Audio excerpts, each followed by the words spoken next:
Okay, chapter 25. A few of the letters. Dear V, it's cold in Toronto, but I like where I'm living. The thing I can't get used to is when it's cloudy and about to snow, the sky looks orange. Orange. I know it's just reflected light from the city, but it's eerie.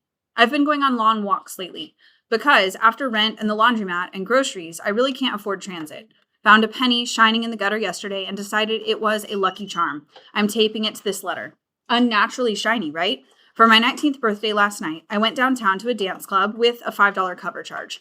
Irresponsible to spend $5 on cover when I'm getting so few hours at the restaurant, but whatever. I like dancing, even though I have no idea what I'm doing and probably look like I'm having a seizure.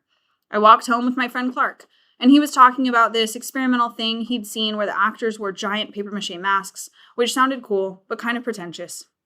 I told C that, and he said, "You know what's pretentious? Your hair."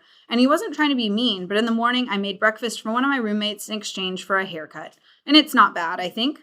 My roommate's in hair school. The ponytail's gone. You wouldn't recognize me. I love this city and also hate it, and I miss you. A. Dear V, I dreamt last night we were in your house again, playing mahjong with your mother. I think in real life we only played it that one time, and I know we were both stoned, but I liked it. Those little tiles. Anyway, this morning I was thinking about the thing I liked about your house. That optical illusion regarding the ocean. The way it looked from the living room, like the ocean was right there at the end of the front lawn. But then when you went outside, there was the cliff between the grass and the water, with that rickety staircase thing that always scared the hell out of me. I'm not exactly homesick, but not exactly not. I've been spending a lot of time with Clark, who's in my acting class, who I think you'd like. C has punk rock hair, half shaved, pink on the non-shaved side. C's parents want him to go to business school, or at least get a practical degree of some kind. And C told me he'd rather die than do this, which seems extreme. But on the other hand, I remember when I thought I'd rather die than stay on the island. So I told him I understood. I had a good class tonight. I hope things are good with you. Right soon. A. Dear V, you remember when we used to listen to music in your room in the Cliff House? I was thinking about what a nice time that was, even though I was about to leave for Toronto, so it was also sad. I remember staring at the leaves outside your window and trying to imagine I was staring at skyscrapers and what would that be like? Would I miss the leaves, etc.? And then when I get to Toronto and there's a tree right outside my window, so all I see are leaves. It's a ginkgo though, nothing I'd ever seen out west. It's pretty. The leaves are shaped like little fans. A. Dear V, I'm a terrible actor and this city is effing freezing and I miss you. A. Dear V, do you remember that night we stayed up to see the comet? The comet, that really cold night in March with frost on the grass. I remember we whispered the name over and over again. I thought it was pretty. That light just hanging there in the sky. Anyway, I was thinking of it just now and wondered if you remembered that night as well as I do. You can't really see the stars here. A. Dear V, I didn't tell you this, but last month in acting class, the instructor told me he felt I was a little flat, which is his way of saying he thinks I'm a terrible actor. He said something vague and almost kind about how difficult it can be to improve. I said, "Watch me." And he looked surprised and sort of blinked at me, and then mostly ignored me for the next 3 weeks. But then, last night, I was doing my monologue, and when I looked up, he was watching me, really watching me. And he said good night to me for the first time in weeks, and I felt like there was hope. I'm like a man in a wheelchair watching other people run. I can see what good acting is, but I can't quite reach it. But I'm so close sometimes, V. I'm really trying. I was thinking about the island. It seems past tense somehow, like a dream I had once. I walk down those streets and wander in and out of parks and dance in clubs, and I think, once I walked along the beach with my best friend V. Once I built forts with my little brother in the forest. Once all I saw were trees. And all those true things sound false. It's like a fairy tale someone told me. I stand waiting for lights to change on corners in Toronto, and that whole place, the island I mean, it seems like a different planet. No offense, but it's weird to think you're still there. Yours, A. Last letter, dear V, because you haven't answered any of my letters in 4 months and haven't written anything longer than a postcard in 5. Today, I stepped out and the trees were exploding in spring flowers. Did I dream you walked beside me through these glittering streets? V, sorry, my roommate came home in a generous mood with some excellent pot, and also I'm a little deranged and lonely. You don't know what it's like to be so far from home because you'll never leave, V, will you?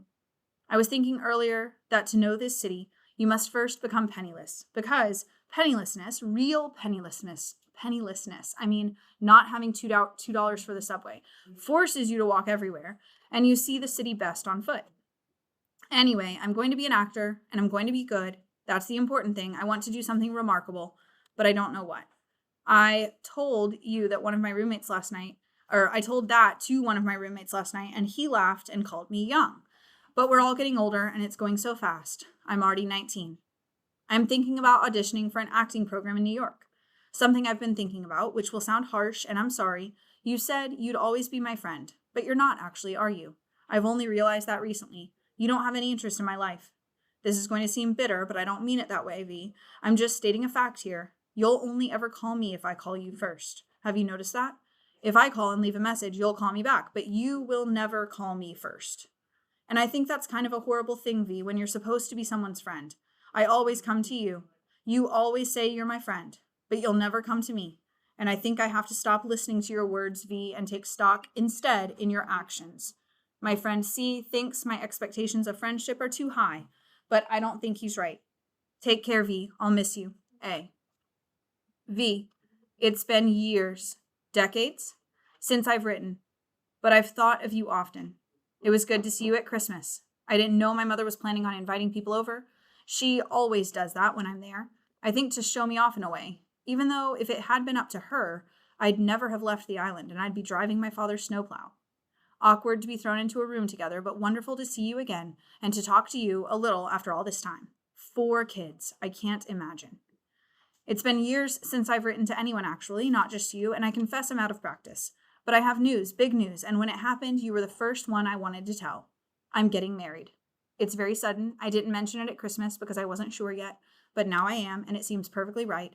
Her name's Miranda, and she's actually from the island, but we met in Toronto. She's an artist who draws strange, beautiful comic strip type things. She's moving to LA with me next month. How did we get so old, V?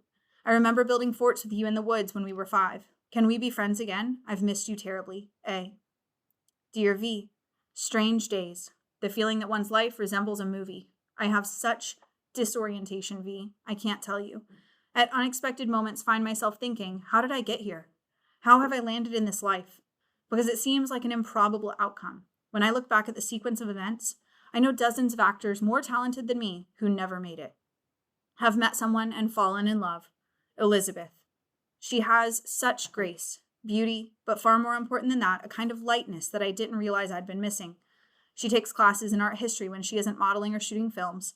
I know it's questionable, V. I think Clark knows. Dinner party last night. Very awkward and ill-advised in retrospect. Long story. Seemed like a good idea at time. And I looked up at one point and he was giving me this look, like I'd disappointed him personally. And I realized he's right to be disappointed. I disappoint myself too. I don't know, V. All is in turmoil. Yours, A.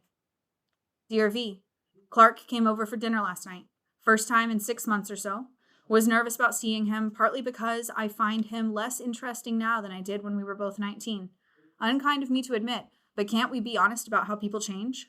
Also, partly because last time he was here, I was still married to Miranda, and Elizabeth was just another dinner guest. But Elizabeth cooked roast chicken and did her best impression of a 1950s housewife, and he was taken with her, I think. She kept up her brightest veneer through the whole evening, was completely charming, etc. For once, she didn't drink too much. Do you remember that English teacher we had in high school who was crazy about Yeats?